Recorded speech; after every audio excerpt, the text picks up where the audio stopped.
All right, I'm going to talk to you about your brain. What is it good for? Seriously, from a biological standpoint, what is your brain for? What good is it?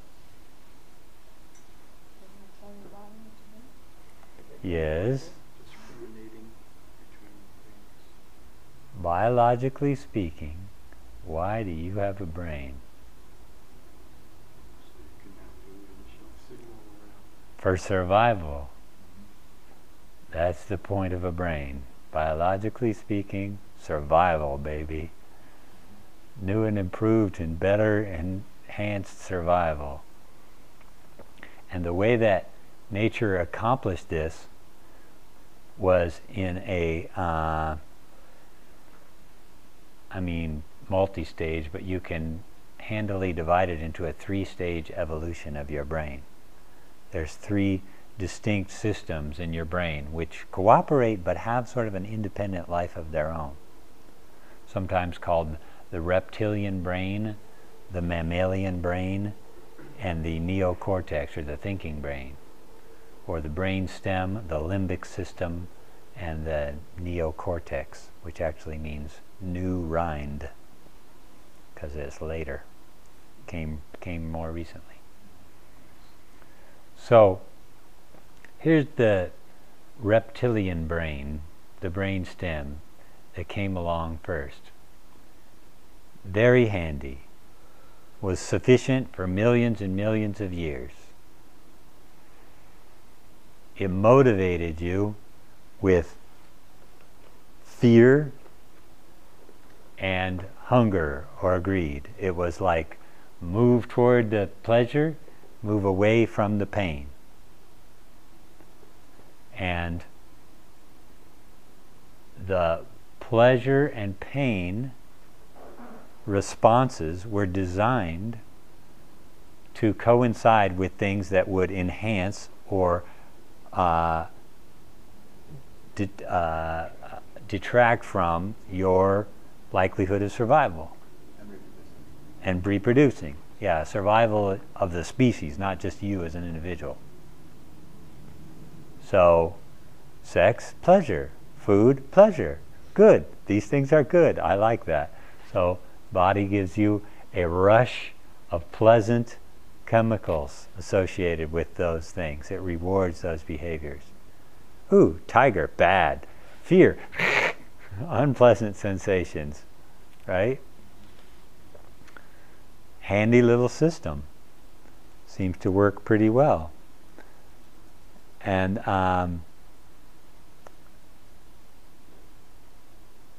yet a reptilian reality is very simple. It's just about basic being, getting from here to there, scarfing up the food, avoiding the danger. It's very, very simple. I mean, it's amazing and it's incredible and it's fantastic and it's a miracle, but it's simpler than some of the elaborations that came next, such as the mammalian brain or the limbic system, which is built over the top of that, which came with, not surprisingly, mammals. And so what new reality came into being with the mammalian brain that did not exist before for reptiles? Because the entrance of the mammalian brain ushered in a whole new universe, a whole new reality for those who used it. Empathy. Yeah, that's huge. That's huge. Nurture. Social, community. Social relating. A whole realm of emotion that didn't exist, right? Reptiles have pretty simple emotional responses. Aggression, fear, nothing too fancy going on here. And along with mammals came all these social emotions. Affection, sadness, shame, fear of a social variety. What's that? Guilt. These are all emotions that help you navigate social relationships. And along with that mammalian brain came mammalian capacities like facial expressions. If you've ever looked at a reptile's face, not that expressive. Not a big range of facial expressions that a lizard can come up with. Right? The tongue out, the tongue in. That's about it, right? Whereas mammals have all this, right? Have you ever noticed how a dog with really no eyebrows but just a couple of bumps over their eyes can do an incredible variety of things with their eyebrows? So not only facial expression, but also voices. How expressive do you think of the voice of a reptile? You know, ah! It's not like there's a, as far as I know, I could be missing out on some reptiles. There's not a real broad, expressive, emotional range of sounds from reptiles, whereas a dog can communicate with you emotionally. You can have an emotional conversation with the dog. If they go, you know what, have a pretty good idea of their emotional state from their facial expression and the sound of their voice. If they're like, then you know. So I like to say that part of what I'm doing is reacquainting people and making people more fluent in dog language, because we inherited that capacity but often lost it to a large degree along the way. Which is why when I talk about the heart language or the emotional language, I talk about it being characterized by how you use your face, how you use your tone of voice and stuff like that, right? So each of these brains, the reptile brain, the mammalian brain, and the neocortex, are associated with these centers I've talked about, the physical, the emotional, and the mental, because they're the ones most responsible for it. And I've talked about in the physical language that it's just sort of like the facts, the simple facts, the ones that the reptile would notice. You know, there was a big bug, I ate the bug. You know, it's just like, you know, it's just like simple stuff. Red car driving down the street. The mammalian language is all about facial expression, tones of voice, body posture, and stuff like that. And whereas the reptile brain was all about physical survival, the emotional brain becomes not only about what I call physical survival, but also what I would call social survival. How to get along with the other members of your species, how to stay connected, how to not get banished, how to navigate your pecking order, stuff like that, right? So what happens is the same pleasure and pain responses, the same greed and fear responses get mapped upwards onto all these social things. So now, not only getting eaten by a tiger is getting scary, but having your species mate disapprove of you is scary. Not only having sex is pleasurable, but also getting praised is pleasurable. Oh, praise, good for my survival. Ooh, censure, disapproval, not good for my survival. Because the part of the whole mammalian trick to survival is cooperation. others of your species. You know, with a turtle, it's like, bye mom, you know, it's like they come out of the egg and they're on their own. So it's all got to be instinct and hardwired. But with mammals, there's learning, there's cooperation amongst your species. So then you got your reptile brain and your mammalian brain, then you get your thinking brain stacked on top of that, the neocortex. So what whole new universe set of capacities comes into being with that? Planning. Your whole autobiographical self. Say what? Your whole autobiographical self. Being able to tell a story about yourself. Uh-huh. Making connection with the past and the future. Mm-hmm. Yeah.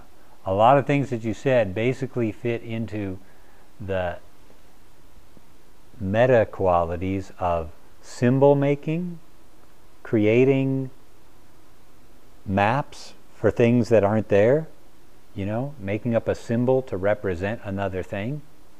I can say the word table and you get a picture in your mind, and both the word table and the picture in your mind are symbols of something that exists. And in fact, it doesn't even really exist, because the concept of table is a symbol too, because actually it's just wood, but we can compare it to all the other pieces of wood that have similar configurations that we use for similar things.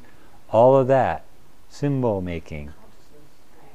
And with symbol making comes time, because I can compare now to some symbols I remember about the past, or symbols I'm entertaining about the future.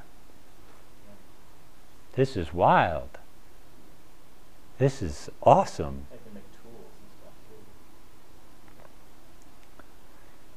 too. So this is a whole nother level of reality. And sometimes I'll do for you guys my my 3-brained rap. It's pretty funny. I didn't know where to find it tonight, but I'll play it for you. I'll sing it for you guys sometimes. It's pretty funny. But this new level of reality is awesome. You can use it to create. Create things that never existed before.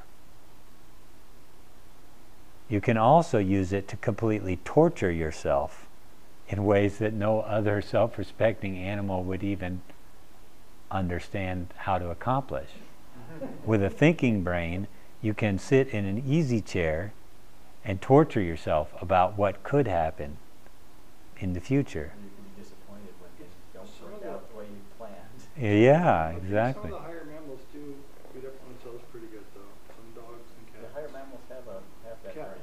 Cats that are big cats of prey at the zoo, if they walk back and forth, they're driving themselves completely bonkers. Well, that's a different. It looks depressed. The cat is responding to a current time situation of being confined like that. You know, it's not like a concept with which he is driving himself crazy. There are some higher mammals that do like grieve, you know, for instance, and remember, you know, things, but it's a whole different order for us of abstraction, and both the good, bad, and ugly that comes with that, the capacity for creativity and the capacity for insanity. Yeah, we have much larger cortexes than other animals.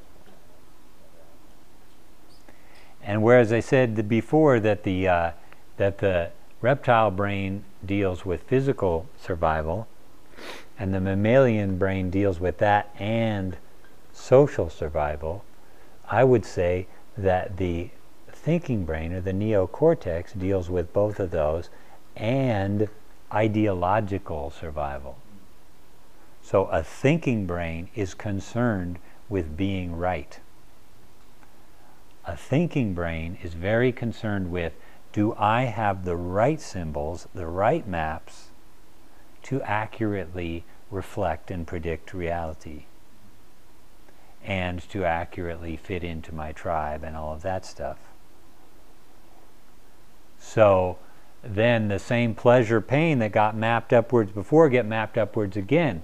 So now not only having sex or food and being praised are pleasurable, but also being right is pleasurable.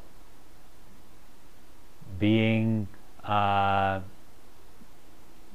you know, a Republican instead of a Democrat, or vice versa, or, you know, having the correct philosophy. And just like, you know, Tiger and disapproval were painful and scary, now being thought wrong, being disagreed with, being blamed, being judged as bad are now all scary and painful too. So life got more complicated. You know, for the dog, yeah, it's upset if you're mad at it, but that's different than being wrong. You know what I'm saying? So that's why I, with the thinking language, I say try to acknowledge all the fucking abstraction and symbol making that you're doing, and distinguish that from the mammalian language, which is consciously very simple words: mad, sad, scared. And in the mammalian language, those words are just sort of shortcut, and the juice is in the tone of voice and the facial expression and stuff. So when I have you work your way from the bottom up, I say be able to talk about, oh, tightness in my belly, you know, the look on your face and stuff like that. Then emotional language is that plus emotion words like mad and sad and scared, but introducing the use of your voice and the use of your face and stuff like that. And only when those are really handled, spending much time in thinking language, which is like plans, agreements, interpretations, stories, imaginations, all of that, yeah? And getting that all of that machinery is really run by this survival mechanism, this paranoid but handy arrangement that nature sets you up with of get the pleasure, avoid the pain, so you don't die, and so that your children don't die, so that you make lots of babies and your genes don't die. Make sense? And the funny thing about that is, if you really look at it that way, then my discomfort with you, you know, being a Republican or being a Democrat is actually related to my fear of survival, or desire for survival and fear of annihilation. What? Because you won't be right. Right. But I mean, it's really, it's kind of crazy. So it's good to know that you are treating somebody else's disagreement with you as a matter of life and death. Your body is reacting. That is so true. I saw a really neat show where they said they showed people images of death and talked about their own death, and then asked them to judge someone ideologically across the aisle politically. And after images of death, they're much harder on the other ideology, because their images of the scared to survive made them less tolerant. Really interesting. Mm-hmm. It was true for 70 years in Soviet Russia. If you think wrong thoughts, you're going to go to jail or to die.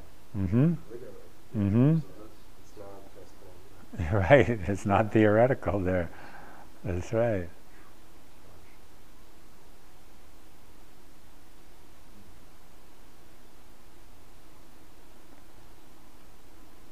And so it's interesting to notice all of the things that trigger that fight, flight, or freeze response in you. All the things that get associated with pleasure and pain and fear and greed. And get that that is just, you know, at root a biological survival system. That's what it is. So fight, flight, or freeze is reptilian? Mm-hmm. I mean, it's all of us now, but it got started back then. Did you have a third thing? Freeze. Yes, that's a separate little topic that you've heard a lot about the fight or flight system, but the third major response to danger in animals, including us, is freeze. So like if you grab the chicken and you turn it upside down and it stops flapping and it just like sort of gets kind of zombified, that's like the threat is overwhelming. You can't fight, you can't flight, so just freeze. Like a deer in the headlights. Yes, and that actually serves a purpose. Animals in that state don't feel as much pain. So if they get chewed up and eaten at that point, I don't know what survival advantage that. I suppose maybe they could get partially chewed and then get away or something without feeling the pain as much. Or be camouflaged by holding still, maybe. Yeah, well, that's true too. But And dead.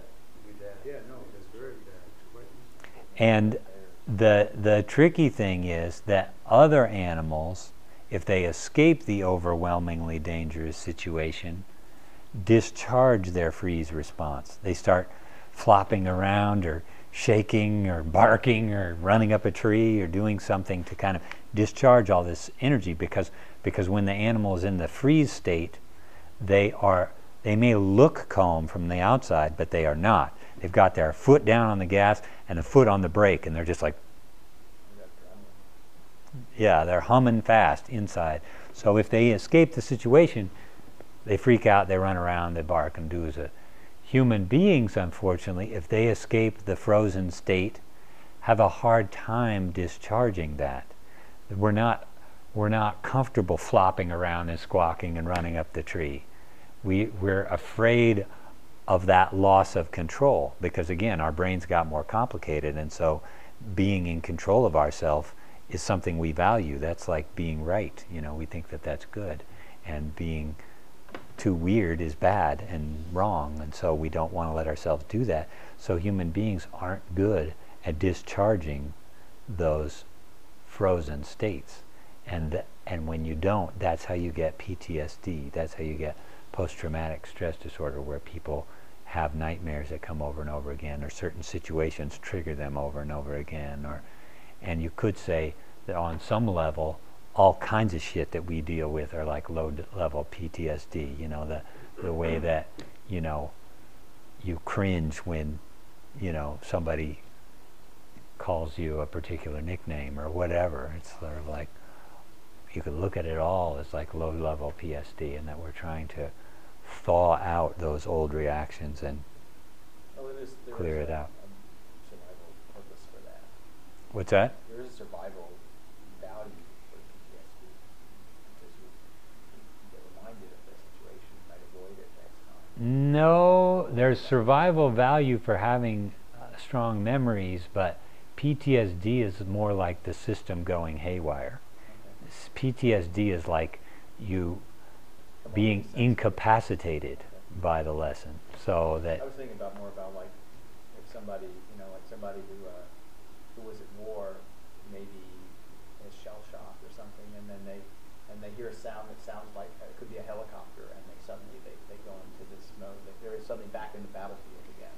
But I mean that could, you know, be a survival system that's gone haywire because, you know, yeah, thinks there's a helicopter. that's the point. It has gone haywire at that point. It's actually decreasing their survival viability at that point than increasing it, because they're not sleeping and they're having nightmares and they're having exaggerated startle response and stuff like that. But anyway, most of us aren't dealing with it at that level, but we are dealing with our frozen places from the past, which is why you also hear me talk about thawing stuff out. But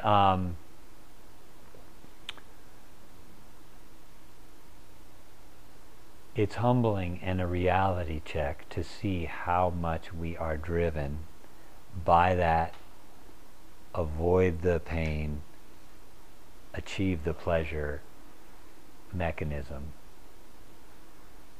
and how that gets elaborated out into all kinds of little things. Like you wearing the wrong shirt is somehow associated, like I don't like your style, but somehow it gets associated with my survival mechanisms. It's crazy, but that is how it works. I somehow think you wearing the wrong fashion impinges on my well-being, my survival. It's weird, but that is how it works. So that's useful to know. And if you really get that, and how much people are at the mercy of that machinery, you get that really nobody is to blame. That everybody's walking around wishing they were in control of themselves, or pretending that they're in control of themselves, or cherishing the illusion of being in control of themselves, when to a very large degree they are not. Now, ironically, they also are responsible for creating their own experience of what happens to them. So they are responsible, we are responsible, but not in control. Does that make sense? And so you are responsible, but not to blame. Now, the thinking brain does not like that idea at all. That flies in the fucking face of it, because what the thinking brain is good for, as far as it's concerned and survival, is predicting and controlling. You know, you can use it to figure out what's the right way to avoid the tiger next time, and you know, prediction, control, that's its game. And so it does all kinds of crazy stuff like superstition, where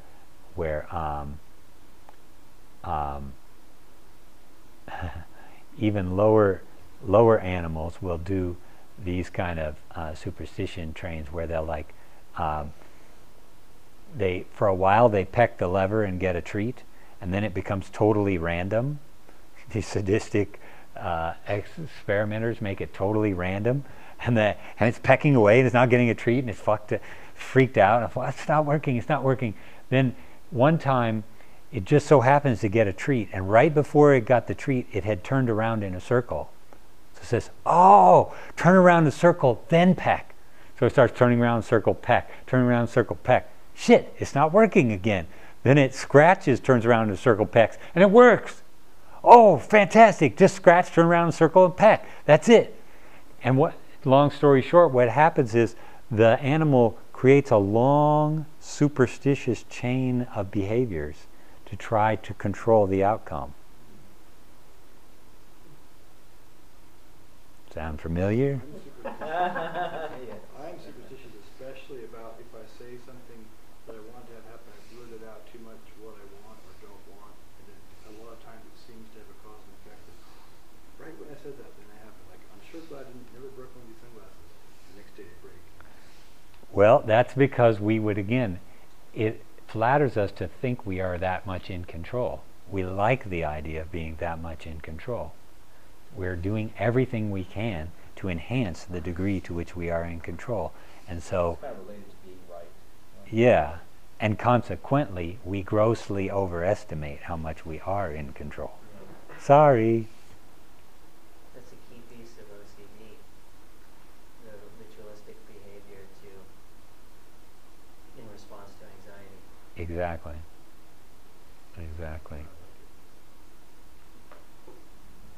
control issues. Okay, anything more about any of that I was just saying?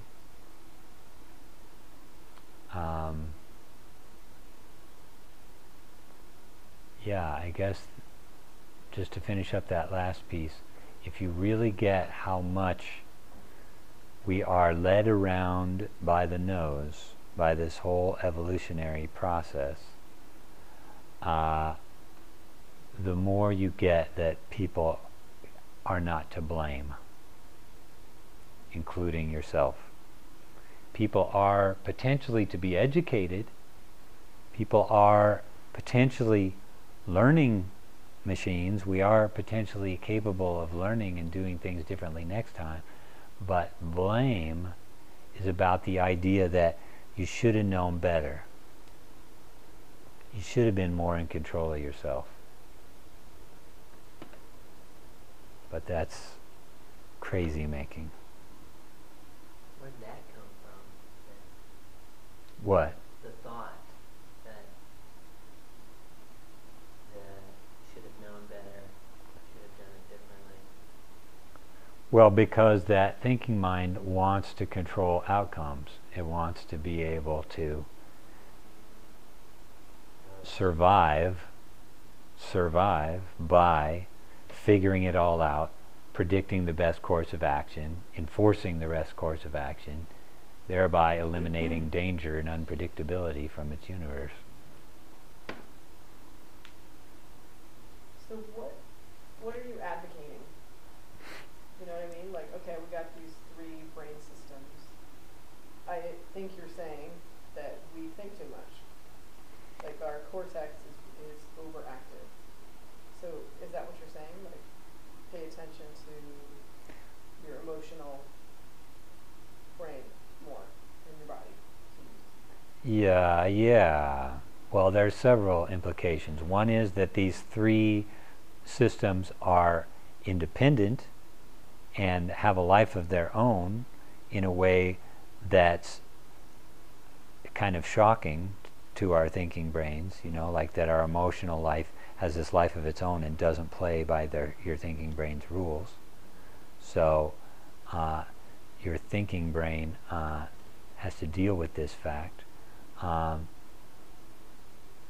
let me put the question back to you. If you are responsible for your life, but not to blame for it, and not nearly as in control of yourself as you think, how do you live?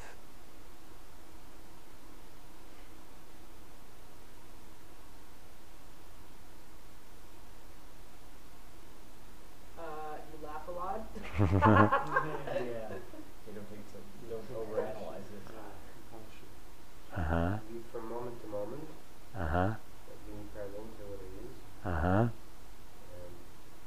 try to make the best use of your neocortex by planning, but still sort of accepting reality. Right? Uh-huh. Maybe just Appreciate Uh-huh. the present state. I think of it as doing a lot of noticing and paying attention and being aware of what's happening,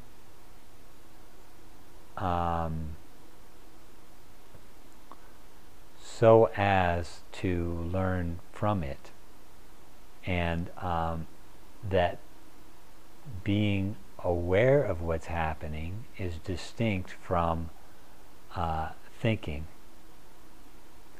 And it's not that you will chuck thinking and planning and predicting and trying to, but that you do well to disidentify yourself some, reduce your attachment to all those plans and stories you have about how things are, so that you really get, oh, okay, those are symbols. Oh, okay, those are symbols I'm using to try to cover my ass. No reason more glorious than that. How are they working for me? Noticing. what stories, what symbols are serving you and in what way. Or why am I attached to that story? What does that serve me? Or maybe it doesn't serve me, but I imagine it does. I'm attached to the victim story because it takes responsibility away from me. There's the idea that if you sing this victim story loud enough and long enough, help will be on the way. Because God knows you deserve it. It goes like, There's other people who have a story of being a hero and rescuing you. because God knows if I do a good enough job of saving everyone, I will get my just reward at some point, Yeah. which I so richly deserve. So the victim and the hero kind of they get into this dance. Oh yeah, and they're actually not that different in the sense that after I've been heroic a while, then I get to feel victimized by how fucking hard it is to be heroic and how little fucking help I get. I wouldn't know anything about it personally, mind you, but Good point. and the victim secretly thinks they're better than everyone else.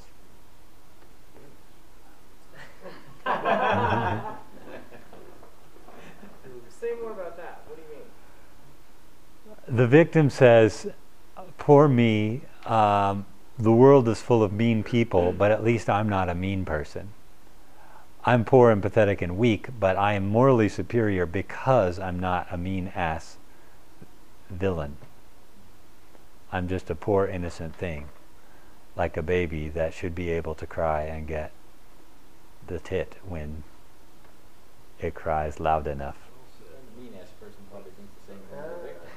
What's that? The mean-ass person probably thinks the same thing as the victim. Exactly. At least I'm not a And poor, I'm- pathetic, sniveling victim. Yeah. Which goes, and we all have both inside us. We talked about the top dog and the bottom dog inside you. So the question is whether you identify more with one or the other. You have a latent, judge, critic inside of you, but you identify more with the bottom dog side of the equation. You did a nice job of summing up. That was a great answer. I appreciate your answer when she asked you, could you elaborate on the victim? You obviously put some thought to it, because as someone who's lived that, that was an excellent summation. Thanks. My little mechanism. And as one who's more identified with the top dog, it's easier for me to, and this probably goes like right back to childhood. When we were little and he was my little brother, when you would play the victim in relation to mom, I'd be like, have you no dignity? It's like, that's not my job description. So I get my props for being the grown-up, But it doesn't mean that I don't have the victim also in there. It's just more latent. It's more shadowy and less, Two steps to get to your. I think it's enough talk. I saw Dimitri looking at his watch, and it's good. It's begun to ramble. I've begun to ramble.